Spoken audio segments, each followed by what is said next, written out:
In today's video, I am going to teach you how to upload video in Google Sites.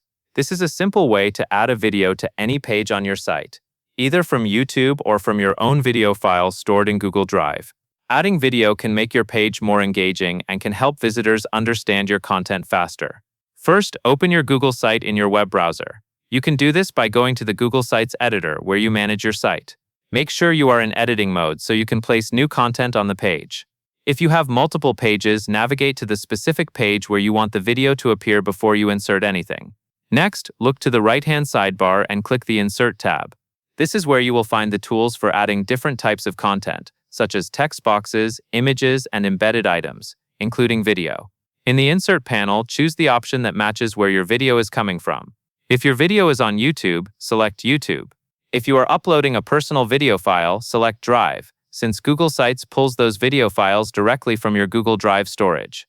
If you chose YouTube, use the search field to find your video. You can search by title or keywords, then click the correct result so it is selected and ready to add. If you chose Drive, browse your folders and select the video file you want to use.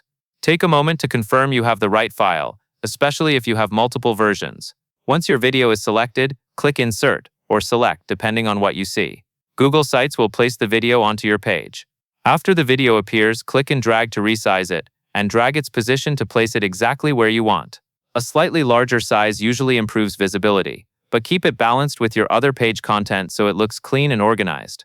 Finally, click Publish to make your changes live. If this is your first time publishing, confirm the publishing details, then complete the publish so visitors can see the video on your site. That covers everything you need to know.